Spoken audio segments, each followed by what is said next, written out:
The test is in 4 parts: Part 1, Part 2, Part 3, and Part 4. Now look at Part 1. Part 1. You and a friend are looking for a place to live.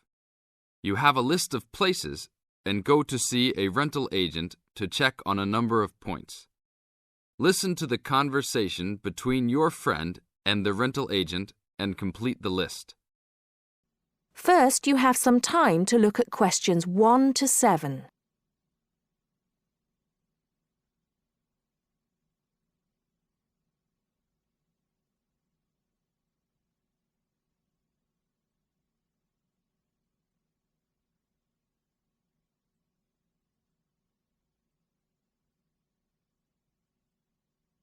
Now listen carefully and answer questions 1 to 7. Hi, we've been looking over your listing of apartments for rent and we have a few questions about a couple of the apartments. Can you help us? Sure. Yep, this is our most recent listing. What would you like to know? Well, we were first wondering about the house on 3rd Street. We can see that it is furnished and rents for $135 a week, but can you tell us how many bedrooms it has? Let's see. In addition to the den, it has 3 bedrooms. The rental on 3rd Street has 3 bedrooms. So in the example, 3 bedrooms has been written down in the number of rooms column for 19 3rd Street. Now we shall begin. You should answer the questions as you listen, because you will not hear the recording a second time. Listen carefully and answer questions 1 to 6. Hi, we've been looking over your listing of apartments for rent and we have a few questions about a couple of the apartments. Can you help us? Sure. Yep, this is our most recent listing. What would you like to know? Well, we were first wondering about the house on 3rd Street. We can see that it is furnished and rents for $135 a week, but can you tell us how many bedrooms it has? Let's see. In addition to the den, it has 3 bedrooms. What about the one on Route 9N? It looks like it's big with a library and a deck, but it doesn't say how much it costs or anything else about it. Oh yes, Mrs. Gaylor's apartment. That one is actually only a 10-month rental and it is going for $156 per week. It's quite a nice place. She only rents for 10 months each year because of horse racing season. Then her relatives all come to stay, so tenants have to move out. It's a little bit inconvenient, but past tenants have really enjoyed their stay there. Oh, well, we need it for a full year. I guess that one is out. How about the rental on Browen Drive? How many rooms does that one have? As it says on the list, it has 2 bedrooms and a private kitchen and bath. But it's actually a very small place. That's why it's a bit cheaper. Oh. Well then, what about the one that has 3 large rooms? Who is renting that property? That one is a good deal. Mr. John Smith is renting it. But he's quite eccentric and he has a strict rule about no pets. How about cats? Nope, absolutely no pets. Well then, how about this studio apartment rented by Mr. Bo Jensen? How is that one? That ad is actually a bit deceptive. The studio apartment is the whole upper floor of an older house. It's actually very large and, at $45 a week, quite affordable. And it's near campus. I think I'd like to check that one out. Do you have a telephone number that we can call?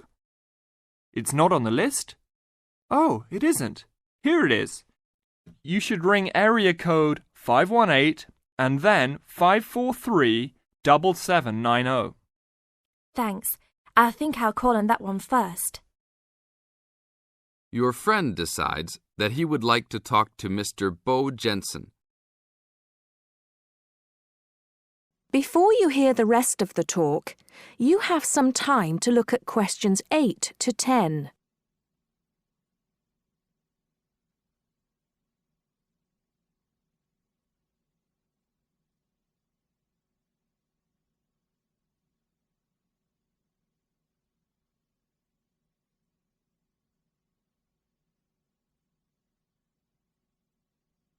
Now listen and answer questions 8 to 10.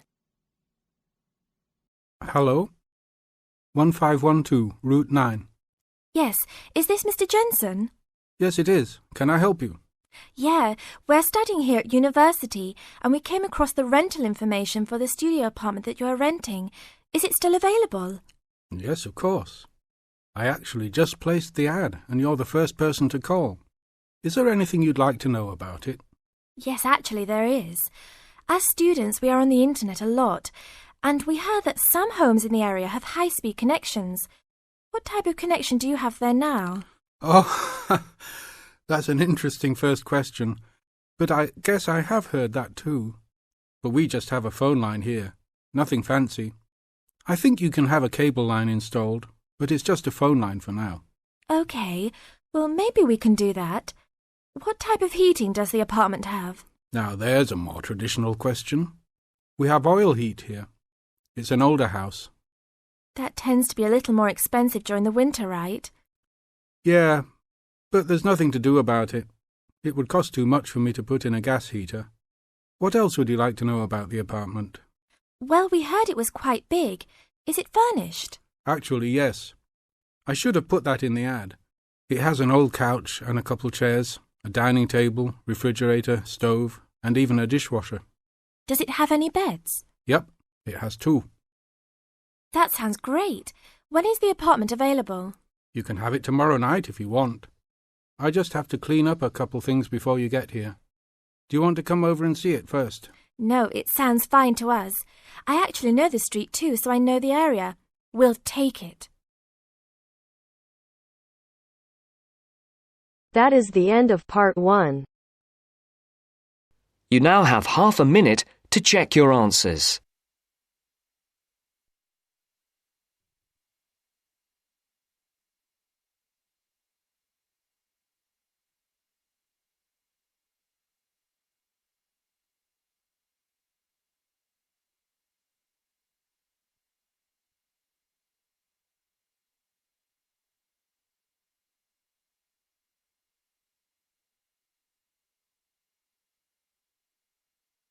Now turns to part 2. Part 2. You are going to hear the director of the Leadership Council give his welcome address at a convention. First, you have some time to look at questions 11 to 15.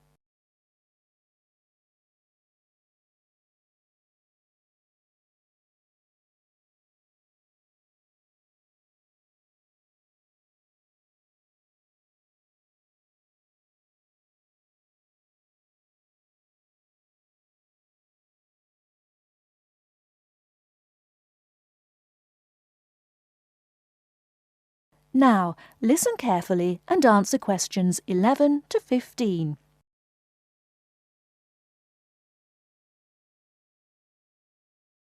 Ladies and gentlemen, can I have your attention, please? Please find your seats. Snacks will be available all day long. Thank you. Allow me to first introduce myself. I am Joe Steinke, Director of the Leadership Council. On behalf of the Organizing Committee for the 8th Annual Leadership Conference, I welcome you all to San Dimas, California, for a special session on postmodern solutions. We have people attending from as far away as Toronto, New York, and even the Bahamas. Frankly, I wish we had gone to you there. But we're very glad you're all here. Let me say further that this will be our largest conference yet. Registrations have far surpassed our expectations. For the first 3 days, we will be hosting more than 325 participants for lectures and workshops. Another 100 will be joining us for our final 2 days and culminating session on Friday evening. We also have a larger selection of seminars than ever, a total of 32. Because we know that you all will want to attend a few special sessions, we will repeat key seminars each day. So there will actually be 38 sessions. I'm sure you will all be pleased with the content and the quality of speakers.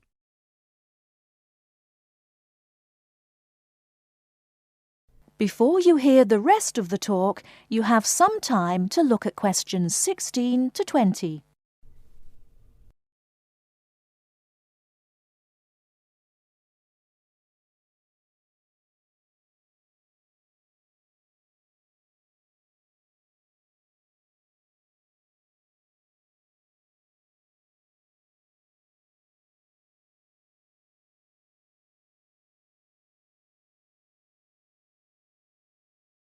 Now listen and answer questions 16 to 20.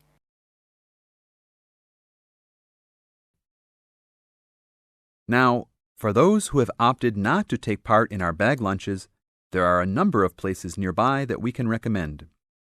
We are located here in the Convention Center just across the street from the Harford Shopping Mall, and the place we most recommend is Vital's, which is just west across Queen Street on the opposite corner. Please be careful crossing both streets, however, as we don't want to lose any participants. If you're not up to Vital's, you can also get some Italian food at the Olive Garden, which is further down Queen Street and east on Danning Avenue, across from the police station. They have a great minestrone soup and excellent breadsticks, all you can eat. On the other hand, if you want some good old American food, you can head to Fuddruckers for some big hamburgers or to the Cattle Company for some fat, juicy steak. Fuddruckers is next to the Olive Garden, but the Cattle Company is back closer to us in the opposite direction of Vital's. Just go east out of the Convention Center across King Street. It's on the same side as the Convention Center, so you just have one street to cross. Enjoy. But also, please make sure you are back for the afternoon sessions. These will always start at 1:30 p.m. That will give you an hour and a half for lunch each day. Sessions will be over each day at 5:30. Now, regarding the schedules we've printed out, there have been a couple of last-minute changes. The session titled New Leadership Strategies will no longer be held in Seminar Room 1, but in the main ballroom. This session has garnered much praise and is highly recommended to all, hence the change to a larger room. Another session has been canceled. That session was titled Leading by Serving, and it was scheduled for Daniel's room. The speaker for that session, Dr. Mark Green, had to return home for some urgent health situation. We wish the best to Dr. Green and that all is fine with his family. Finally, the session titled Using the Arts and Media has been changed to the second lounge room, Lounge 2. Please show up promptly for sessions and sit towards the front of each room so that all seats can be utilized. Also, turn off all pagers, beepers, and cell phones. Drinks and snacks will be provided outside each room, but please be careful at your tables. Enjoy the conference. That is the end of part 2. You now have half a minute to check your answers.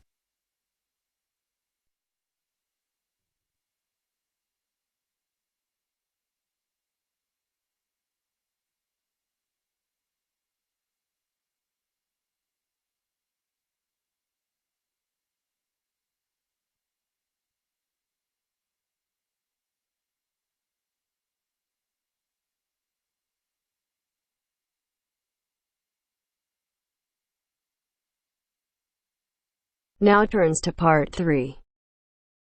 Part 3.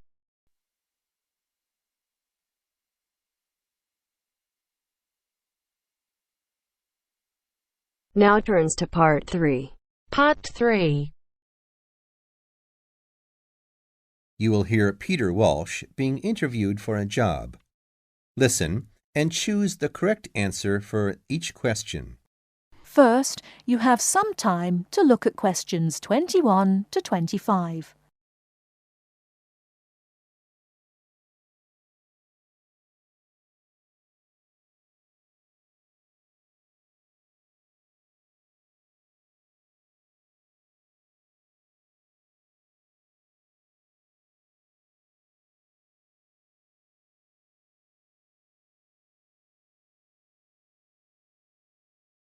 Now, listen carefully and answer questions 21 to 25. Joanne! Hi, you must be Rob. Nice to meet you. So, I hear you're planning to visit Australia. Yeah, and I really wanted to talk to you because I was thinking of spending some time in Darwin, and my sister told me you're from there. That's right. So, tell me about it. Well, where shall I start?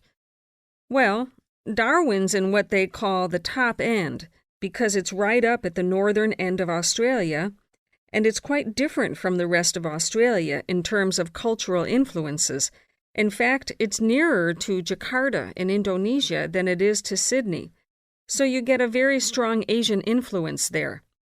That means we get lots of tourists. People from other parts of Australia are attracted by this sort of international cosmopolitan image. And as well as that, we've got the same laid-back atmosphere you get all over Australia. Probably more so, if anything, because of the climate. But what a lot of the tourists don't realize until they get there is that the city's also got a very young population. The average age is just 29, and this makes the whole place very buzzy. Some people think that there might not be that much going on as far as art, music, dancing, and so on are concerned, because it's so remote. I mean, we don't really get things like theater and opera in the same way as cities down in the south, like Sydney, for example, because of the transport expenses. But in fact, what happens is that we just do it ourselves. Lots of people play music, classical as well as pop, and there are things like artist groups and writers groups and dance classes. Everyone does something. We don't just sit and watch other people. You said it's very international. Yeah, they say there are over 70 different nationalities in Darwin. For instance, there's been a Chinese population there for over 100 years. We've even got a Chinese temple. It was built way back in 1887, but when a very bad storm, a cyclone in fact, hit Darwin in the 1970s, it was almost completely destroyed. The only parts of the temple that survived were part of the altars and the stone lions, but after the storm, they reconstructed it using modern materials. It's still used as a religious center today. But it's open to tourists, too, and it's definitely worth going to see it. Oh, and as far as getting around goes, you'll see the places that advertise bicycles for hire. But I wouldn't recommend it. A lot of the year, it's just so hot and humid. Some tourists think it'll be fine because there's not much in the way of hills, and the traffic's quite light compared with some places. But believe me, you're better off with public transport. It's fine and not expensive. Or you can hire a car, but it's not really worth it. What's the swimming like? Well, there are some good beaches, but the trouble is that there's this nasty creature called the box jellyfish, and if it stings you, you're in bad trouble. So you have to be very careful most of the year, especially in the winter months. You can wear a lycra suit to cover your arms and legs, but I wouldn't like to risk it even so, personally. And there are the saltwater crocodiles, too. I mean, I don't want to put you off. There are protected swimming areas netted off where you'll be safe from jellyfish and crocs, or there are the public swimming pools. They're fine, of course. Before you hear the rest of the talk, you have some time to look at questions 26 to 30.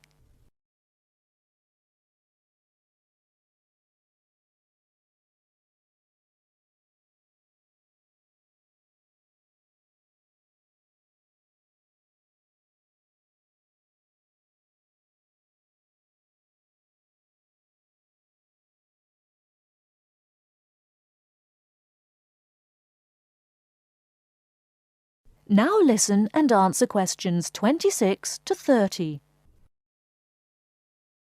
And answer the questions. Please sit down, Mr. Walsh. My name's Jane Swain, and I'm the personnel manager. Hello, how do you do? Now, this is just a short preliminary interview. I'd like to chat about your present job and what you've done up till now. Yes, of course. Well, could you tell me how long you've had your present position in Weston's? It is Weston's, isn't it? Yes, that's right. I am not sure. Let's see. I left university in 2005. Is that right? Yes, 2005. Then I was unemployed for about 3 months. And then I traveled round America for a few months. So, yes, it must be about 3 years now, in fact. Yes. And have you any particular reason for wanting to change jobs? I mean, why do you want to move? Well, I actually like my present job and still find it interesting and stimulating. The salary's okay, so it's nothing to do with money, though you can always do with more. I suppose the thing is that I'm really very ambitious and keen to get promoted, so that's the real reason. You say you like your job. Can you tell me what aspect you like most? Oh, my dear, that's difficult. There are so many things. The other people are great. There's a good cooperative atmosphere. I mean, among the staff, and compared to other companies, the conditions are great. I mean, the office itself and the working conditions. And then there's the fact that they give me lots of room for initiative and let me make decisions. You know, that's what I really like most about the job. Yes, well, we're looking for someone like that. You know, someone who isn't a clock watcher and who isn't too concerned about working fairly long hours. Oh, I don't mind that. I'm used to it. And what about your education? You went to Manchester University, didn't you? Yes. After leaving school, I started a diploma course in design, but I decided to give it up and did an arts degree at university instead. Good. And have you done any courses since?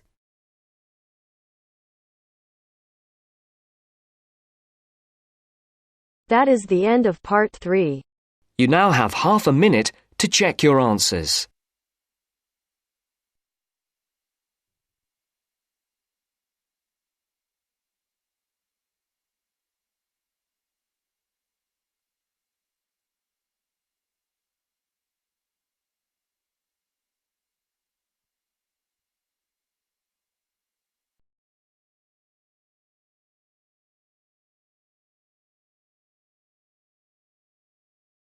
Now turns to part 4.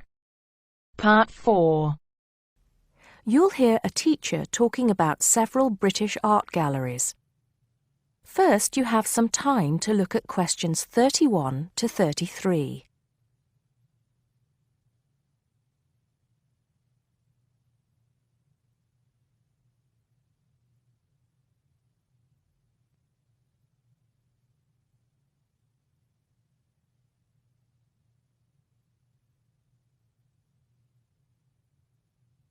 Now listen carefully and answer questions 31 to 33. Good afternoon. Welcome to the first class of V100 Art and History. The objectives of the course, as you will have seen if you've taken a look at the syllabus, include familiarizing yourselves with the vocabulary and language of art, learning about the basic elements of art and design, and finally, discussing historical periods as they pertain to art. The course will also give you the opportunity to visit some of the many galleries and museums that Britain has to offer. So, having said that, I'd like to spend the rest of today's class talking about 4 of the more important galleries that we will be visiting in the coming year. As most of you already know, or at least I hope most of you know, there are 4 Tate galleries in all. To begin, I'd like to tell you a little bit about the Tate Modern. Tate Modern is located in a very busy part of London called the South Bank. It's close to 2 world-renowned tourist attractions, St. Paul's Cathedral and Shakespeare's Globe Theatre. Now, interestingly enough, Tate Modern is housed in what was a power station built in several stages between 1947 and 1963. It was closed down in 1981 and reopened as a gallery in the year 2000. Tate Modern consists of 5 levels, with the Tate collection being shown on the 3rd and 5th levels. On level 2, the works of contemporary artists are exhibited, while level 4 is used for holding large temporary exhibitions. Since this museum opened, it has become a popular spot for both Londoners and tourists alike. And believe it or not, it doesn't cost anything to get in to see the collection displays. Before you hear the rest of the talk, you have some time to look at questions 34 to 40.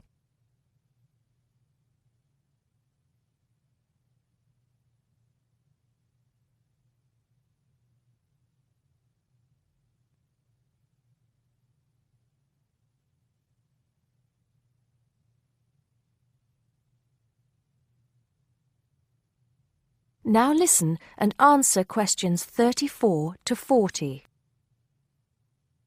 Now, the second gallery I'd like to talk about is Tate St. Ives, which is in Cornwall. It was built on the site of a gasworks, and it overlooks Porthmeor Beach. Tate St. Ives is housed in a 3-story building that was designed by the architects Evans and Shalliff. It was established in 1993, 7 years before Tate Modern was opened, and the gallery exhibits the works of modern British artists, including members of the St. Ives School, a group of artists living and working in the area from the 30s onwards.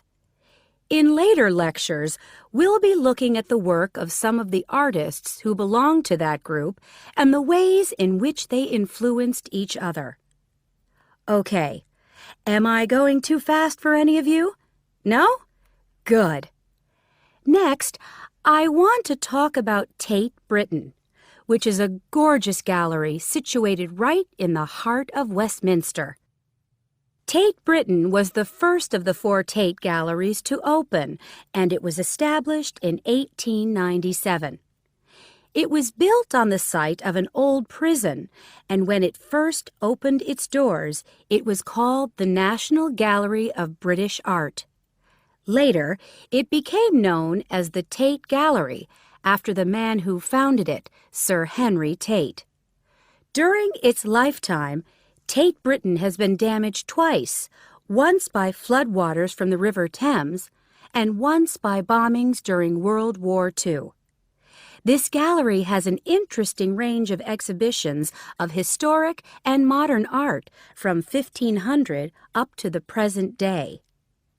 Now, the last gallery I'd like to tell you about is called Tate Liverpool.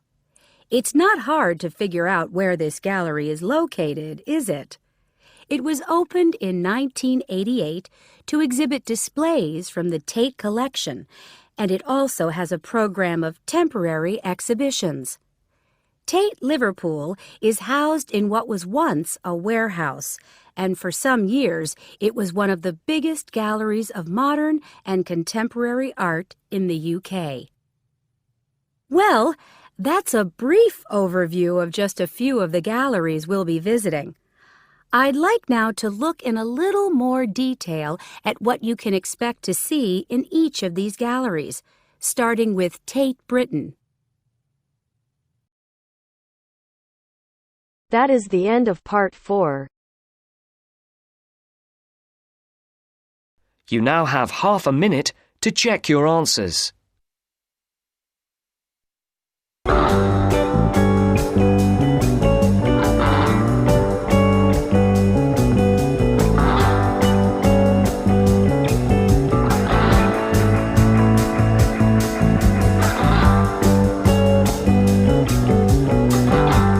That is the end of the test. You now have 10 minutes to transfer your answers to your IELTS listening answer sheet.